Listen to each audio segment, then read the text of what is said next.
ಶ್ರೀ ಗಣಪತಿ ಶಾರದಾ ಗುರುಭ್ಯೋ ನಮಃ. ಯತ್ರ ಯೋಗೇಶ್ವರ ಕೃಷ್ಣೋ ಯತ್ರ ಪಾರ್ಥೋ ಧನುರ್ಧರಃ ತತ್ರ ಶ್ರೀ ವಿಜಯ ಭೂತಿರ್ಧ್ರುವ ನೀತಿರ್ಮತಿರ್ಮಮ. ಶ್ರೋತೃಗಳಿಗೆ ಶ್ರೀ ಅಳಸಿಂಗರಾಚಾರ್ಯ ವಿರಚಿತ ಶ್ರೀ ವ್ಯಾಸ ಮಹರ್ಷಿ ಪ್ರಣೀತ ಶ್ರೀಮನ್ ಮಹಾಭಾರತದ ಭೀಷ್ಮ ಪರ್ವದಲ್ಲಿ ವಿಶ್ವೋಪಾಖ್ಯಾನವು ಎಂಬ 66ನೆಯ ಅಧ್ಯಾಯಕ್ಕೆ ಸ್ವಾಗತ.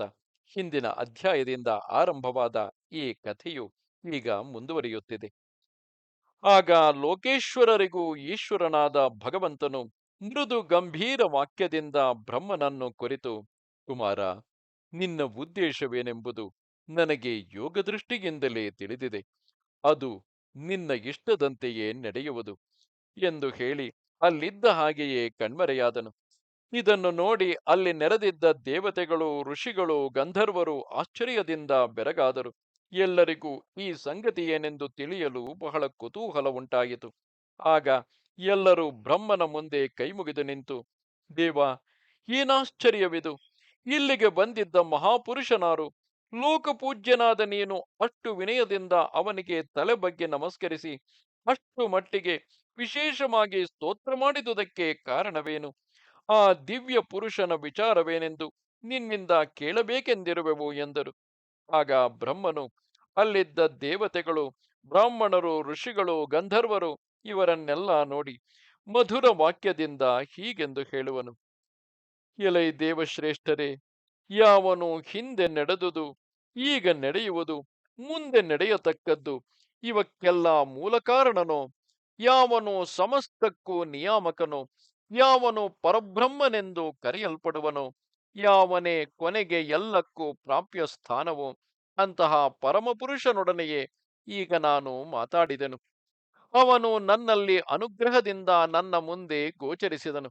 ಎಲೈ ದೇವತೆಗಳಿರ, ಲೋಕೇಶ್ವರನಾದ ಆ ಮಹಾಪುರುಷನನ್ನು ಲೋಕಾನುಗ್ರಹಾರ್ಥವಾಗಿ ಮನುಷ್ಯ ಲೋಕದಲ್ಲಿ ವಾಸುದೇವನೆಂಬ ಹೆಸರಿನಿಂದ ಅವತರಿಸಬೇಕೆಂದು ಬೇಡಿಕೊಂಡೆನು. ಅದಕ್ಕೆ ಕಾರಣವೇನೆಂಬುದನ್ನು ಕೇಳಿರಿ. ಹಿಂದೆ ದೇವಾಸುರ ಯುದ್ಧದಲ್ಲಿ ದೇವತೆಗಳಿಂದ ಹತರಾದ ದೈತ್ಯ ದಾನವ ರಾಕ್ಷಸರೆಲ್ಲರೂ ಈಗ ಭೂಮಿಯಲ್ಲಿ ಕ್ಷತ್ರಿಯ ರೂಪದಿಂದ ಹುಟ್ಟಿರುವರು.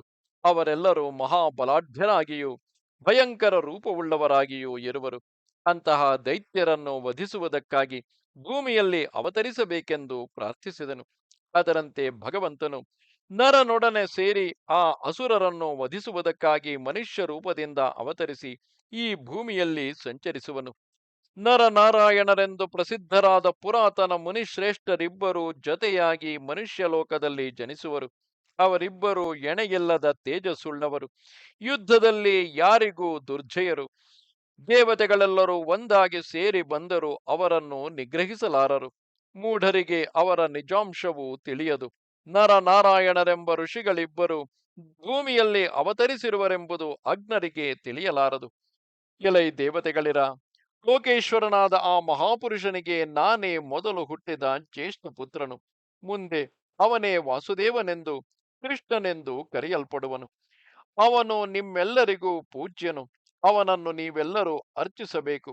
ಅವನು ಸಮಸ್ತ ಲೋಕಗಳಿಗೂ ಮಹೇಶ್ವರನು, ಮಹಾವೀರ್ಯವುಳ್ಳವನು. ಶಂಖ ಚಕ್ರ ಗದಾಧಾರಿಯೂ ಆದ ಆ ಕೃಷ್ಣನನ್ನು ಕೇವಲ ಸಾಮಾನ್ಯ ಮನುಷ್ಯನೆಂದು ನೀವು ಎಂದಿಗೂ ಅಲಕ್ಷ್ಯವಾಗಿ ನೋಡಬಾರದು. ಎಲೈ ದೇವತೆಗಳಿರ, ಆ ಮೂರ್ತಿಯು ಎಲ್ಲ ರಹಸ್ಯಕ್ಕೂ ರಹಸ್ಯವಾದುದು. ಎಲ್ಲರಿಗೂ ಅದೇ ಉತ್ತಮವಾದ ಗತಿ, ಅದೇ ಪರಬ್ರಹ್ಮವು, ಅದೇ ಅತ್ಯುತ್ತಮವಾದ ಯಶಸ್ಸು, ಅದೇ ನಾಶವಿಲ್ಲದ ಶಾಶ್ವತ ವಸ್ತು. ಅದು ಅವ್ಯಕ್ತವಾದುದು, ಎಂದೆಂದಿಗೂ ಅಳಿಯದ ಮಹಾ ತೇಜಸ್ಸು ಅದೇ. ಯಾವ ವಸ್ತುವು ಪುರುಷನೆಂಬ ಹೆಸರಿನಿಂದ ವೇದಗಳಲ್ಲಿ ಕೀರ್ತಿಸಲ್ಪಡುವುದೋ, ಯಾವುದು ಯಾರಿಗೂ ಸುಲಭವಾಗಿ ಗೋಚರಿಸಲಾರದೋ, ಅಂತಹ ಉತ್ತಮ ತೇಜಸ್ಸು, ಅಂತಹ ಅಖಂಡಾನಂದ ಸ್ವರೂಪವು ಅದೇ. ಅದೇ ಉತ್ತಮ ಸುಖವೆಂದು, ಅದೇ ಉತ್ತಮವಾದ ಸತ್ಯವೆಂದು ವಿಶ್ವಕರ್ಮನಿಂದ ಕೀರ್ತಿಸಲ್ಪಟ್ಟಿದೆ. ಆದುದರಿಂದ ಇಂದ್ರಾದಿ ದೇವತೆಗಳಿಂದಲೂ ಇತರ ಲೋಕಗಳಿಂದಲೂ ಪೂಜಿಸಲು ಯೋಗ್ಯನಾದವನು, ಎಣೆಯಿಲ್ಲದ ವೀರ್ಯವುಳ್ಳವನು, ಲೋಕಪ್ರಭುವೂ ಆದ ವಾಸುದೇವನನ್ನು ಕೇವಲ ಮನುಷ್ಯ ಮಾತ್ರನೆಂದು ನೀವು ಯಾರೂ ಅಲ್ಲಗಳೆಯಬಾರದು. ಯಾವನು ಆ ಕೃಷ್ಣನನ್ನು ಕೇವಲ ಮನುಷ್ಯ ಮಾತ್ರನೆಂದು ಹೇಳುವನೋ ಅವನು ಕೇವಲ ಮೂಢ ಬುದ್ಧಿಯುಳ್ಳವನು. ಸಮಸ್ತ ಇಂದ್ರಿಯಗಳಿಗೂ ಅಧಿಪತಿಯಾದ ಆ ಭಗವಂತನನ್ನು ಅವಹೇಳನ ಮಾಡುವವನು ಪುರುಷಾಧಮನೆನಿಸುವನು. ತಾನು ಯೋಗೀಶ್ವರನು ಮಹಾಮಹಿಮೆಯುಳ್ಳವನು ಆಗಿದ್ದರೂ ಮನುಷ್ಯ ದೇಹವನ್ನು ಕೈಗೊಂಡಿರುವ ಆ ವಾಸುದೇವನ ನಿಜವನ್ನು ತಿಳಿಯದೆ ಯಾವನು ಅವಮಾನಿಸುವನೋ ಅವನು ಕೇವಲ ತಾಮಸ ಪ್ರಕೃತಿಯುಳ್ಳವನೆಂದು ವಿದ್ವಾಂಸರು ಹೇಳುವರು. ಆ ಕೃಷ್ಣನೇ ಸಮಸ್ತಕ್ಕೂ ಪ್ರಭು. ಚರಾಚರಗಳನ್ನೆಲ್ಲ ವ್ಯಾಪಿಸಿ ಅದಕ್ಕೆ ಆತ್ಮಭೂತನಾದವನು ಆತನೇ. ಶ್ರೀವತ್ಸವೆಂಬ ಮಚ್ಚೆಯ ಗುರುತುಳ್ಳವನು, ನಾಭಿಯಲ್ಲಿ ಕಮಲವುಳ್ಳವನು, ಮಹಾ ತೇಜಸ್ವಿಯೂ ಆದ ವಿಷ್ಣುವೇ ಅವನು. ಈ ತತ್ವವನ್ನು ಯಾರು ತಿಳಿಯಲಾರರೋ ಅವರು ಕೇವಲ ತಾಮಸ ಪ್ರಕೃತಿಯುಳ್ಳವರು. ಕಿರೀಟ ಕೌಸ್ತುಭಗಳನ್ನು ಧರಿಸಿ ಆಶ್ರಿತರಿಗೆ ಅಭಯಪ್ರದನಾದ ಆ ಮಹಾತ್ಮನನ್ನು ಮನುಷ್ಯ ಭಾವದಿಂದ ತಿಳಿಯುವವರು ಭಯಂಕರವಾದ ತಮಸ್ಸಿನಲ್ಲಿ ಮುಳುಗುವರು. ಆದುದರಿಂದ ಎಲೈ ದೇವತೆಗಳಿರ, ನೀವೆಲ್ಲರೂ ಈ ತತ್ವವನ್ನು ತಿಳಿದುಕೊಂಡು ಲೋಕೇಶ್ವರರಿಗೂ ಈಶ್ವರನಾದ ಆ ವಾಸುದೇವನನ್ನು ಸಮಸ್ತ ಲೋಕಗಳೊಡನೆ ಸದಾ ನಮಸ್ಕರಿಸುತ್ತಿರಬೇಕು.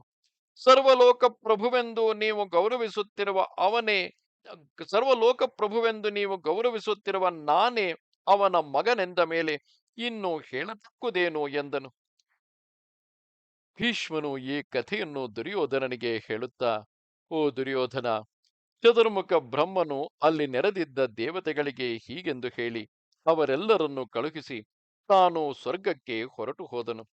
ಗಂಧರ್ವರು, ಋಷಿಗಳು, ಅಪ್ಸರಸ್ಸುಗಳು ಬ್ರಹ್ಮನು ಹೇಳಿದ ಈ ವೃತ್ತಾಂತವನ್ನು ಕೇಳಿ ಸಂತೋಷದಿಂದ ಸ್ವರ್ಗಕ್ಕೆ ಹೋಗಿ ಸೇರಿದರು.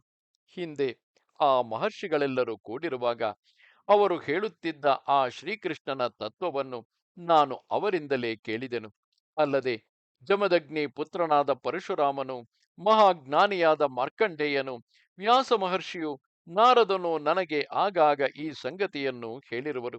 ಅವರ ಮುಖದಿಂದಲೂ ನಾನು ಕೇಳಿದೆನು.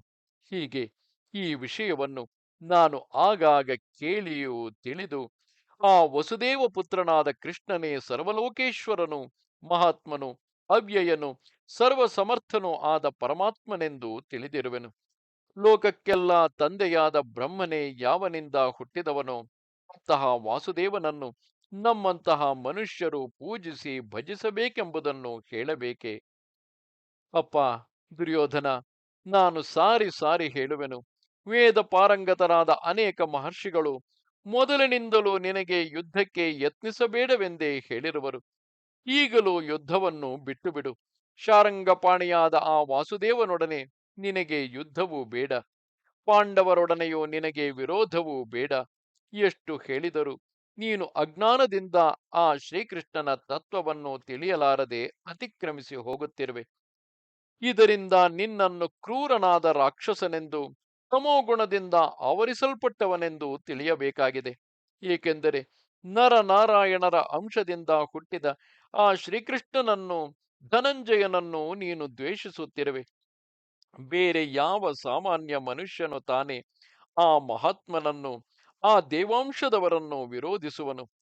ಓ ರಾಜ, ನಾನು ಹೇಳುವುದನ್ನು ಕೇಳು. ಆ ಕೃಷ್ಣನು ಸಾಮಾನ್ಯನಲ್ಲ.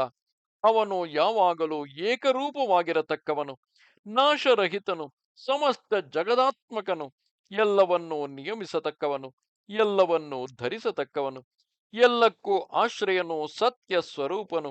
ಅವನೇ ಮೂರು ಲೋಕಗಳನ್ನು ಧರಿಸಿರುವವನು.